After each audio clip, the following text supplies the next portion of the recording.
बिस्मिल्लाहिर्रहमानिर्रहीम। अस्सलाम वालेकुम। जैसा कि मैं रूटीन से आज तीसरा दिन है लगातार बवासीर पे बात कर रहा हूँ और उसके पहचान और उसका इलाज और ग़िज़ा बता रहा हूँ। तो उम्मीद है दोस्त सुन रहे होंगे और इंशाल्लाह फ़ायदा भी होगा। जो सुन रहे हैं और अमल कर रहे हैं इंशाल्लाह उनको फ़ायदा भी होगा। तो शुरू करता हूँ। ये दो मकाम होते हैं इसके बवासीर के बलहाज मकाम दो किस्म की होती है, खारजी बवासीर और मबरज़।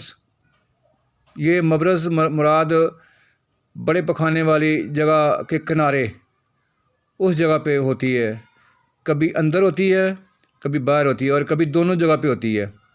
इसकी पहचान ये मबरज़ के बाहर की जानब एक या दो मसे बन जाते हैं।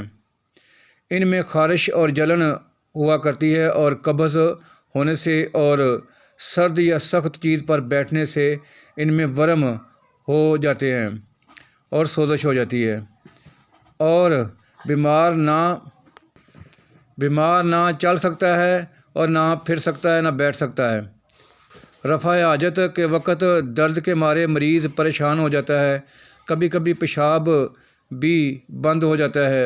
अगर मसे ऐन मबरज़ के ऊपर वाक़या हों यानी किनारों के ऊपर या नीचे दरों या नीचे बरों पर हों तो इस किस्म की बवासीर को दरमियानी बवासीर कहते हैं। दर हकीकत मबरज़ के आसपास की जिल्द के चनोटों के अंदर ढीलापन वाक़या होकर वरम हो जाता है। यही मसे होते हैं और मतवरम जल्द के अंदर वरीदों की एक शाख होती है। ये मसे हमेशा खुश्क होते हैं और इनमें से किसी किस्म का मवाद खून नहीं निकलता। यही असल में खारजी बवासीर अंदरूनी बवासीर की अलामत है। यानी पहले अंदरूनी बवासीर होती है और इसके साथ अरसा बाद गुजर जाने के बाद खारजी बवासीर पैदा हो जाती है। के बाद चंद कतरे निकलते हैं, ख़ास कर जब कब्ज़ हो जाती है या खाने में बेअहतियाती की जाती है। अंदरूनी बवासीर की एक शिद्दत किस्म ये भी है जिसका खून दौरा से खारिज होता है। इसी मर्ज़ का दौरा इस तरह से होता है कि चंद रोज़ पेशतर मरीज़ का हाजमा बिगड़ जाता है और पेट में करा और खलबली होती है। टांगों में दर्द होता है और पिंडलियों में थकान और दर्द महसूस होता है।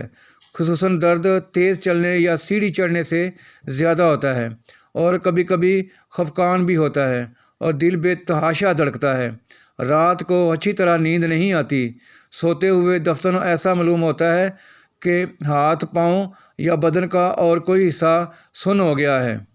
ये सुन्न होने पर बीमार चौंक कर उठ खड़ा होता है, दूसरी करवट लेकर सो जाता है। थोड़ी देर बाद फिर वही कैफियत पैदा हो जाती है। अभी बताने वाला हूँ कि बवासीर जो है ये ज़्यादातर मकद के हिस्से पर ही क्यों अटैक करती है और यानी इसी जगह पर क्यों ये इसके छाले बनते हैं। दूसरे वरीदों के अतराफ़ भी अज़लात या दूसरे अज़ाब होते हैं जिनकी मुजावरत से वरीदें कुछ न कुछ मिली दबी होती हैं और कसी हुई रहती हैं। मकद के अंदरूनी सतह पर जहाँ पर ये वरीदें वाक़या होती हैं कोई चीज़ इस किस्म की मौजूद नहीं है जो वरीदों को संभाले और इनको दबा कर कस दे और गाहे बगाहे खाली कर दे। बेदारी की हालत में इंसान हर वक्त खड़ा या चलता फिरता रहता है या फिर कुछ बैठकर काम करता है।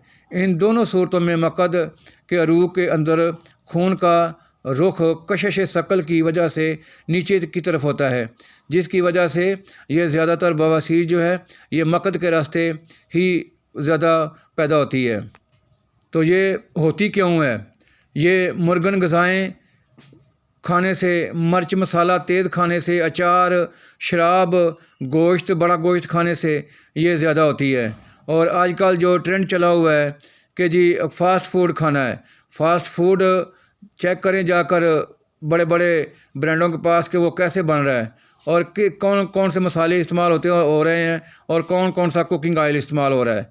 अगर आप ये चीज़ें चेक कर लें या जान लें तो आप कभी ना खाएं, क्योंकि ये इंसान को तबाही की तरफ लेके जा रहा है। इसके अलावा ये मर्दों के अलावा औरतों को ज़्यादा ये तकलीफ़ होती है, क्योंकि जिसका बास ये होता है कि औरतों में माहवारी आने के सबब से ये वहाँ पर गलीज़ खून जो लगता है, उस वजह से वहाँ पर भी ये बवासीर हो सकती है। इस मर्ज़ का ज़्यादा ज़ोर 30 वर्ष के बाद होता है और ख़ुद ब खुद कम हो जाता है, मगर बुढ़ापे की उम्र में जब मसाना या प्रोस्टेट ग्लैंड्स की बीमारी पैदा होती है तो पेशाब और पखाना करते वक्त ज़ोर लगाना और कौंथना पड़ता है तो बवासीर फिर नमूदार हो जाती है। इसलिए ये पहले भी बता चुका हूँ, अभी भी बता रहा हूँ कि कब्ज़ ना होने दें। अपनी खुराक का ख्याल रखें, नरम ग़िज़ाएँ लें, सख्त ग़िज़ाएँ या कब्ज़ करने वाली ग़िज़ाएँ ना लें।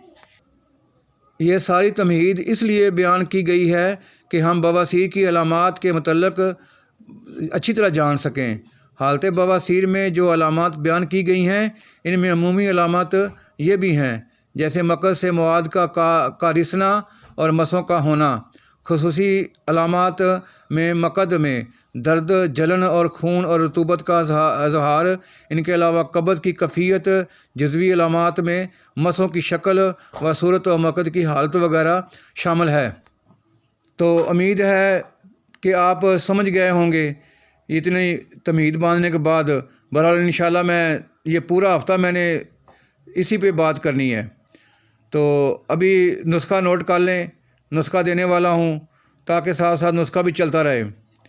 ये आपने लेना है 7 पुदीना 7 पुदीना आपने लेना है 1 तोला, 7 बेरोज़ा आपने लेना है 1 तोला, राई 1 तोला और रसूनत भी 1 तोला। ये तमाम चीज़ें बारीक पीस कर आपस में मिक्स कर लें और छोटी आधी चमची आपने ताज़ा पानी के साथ सुबह शाम लेनी है, खाना खाने के 1 घंटा बाद। तो इंशाअल्लाह ताला आप ठीक हो जाएंगे, लेकिन ऑपरेशन कभी नहीं कराना। ये मेरी बात याद रख लें। मैंने अपने ऊपर इश्तिहार पे भी लिखा हुआ है कि ऑपरेशन ना करवाएं। ऑपरेशन करवाने जिसने ऑपरेशन करवा लिया वो बेशक मेरा नुस्खा ना इस्तेमाल करे, मेरी बातें बेशक ना सुने, क्योंकि उसने जो करना था वो कर लिया है। अभी उसका कोई फ़ायदा नहीं है, उसका कोई हल नहीं है। हाँ, एक चीज़ ज़रूर है, पानी ज़्यादा इस्तेमाल करें आप लोग। जो भी जिसको हो चुकी है वो भी, जो ऑपरेशन करवा चुका है वो भी पानी का ज़्यादा इस्तेमाल करे और अपनी सफाई सुथराई का ज़्यादा ख्याल रखे, तो इंशाअल्लाह ताला वो भी बेहतर रहेगा। तो अब इजाज़त दें, मिलते हैं नेक्स्ट वीडियो में। अस्सलाम वालेकुम।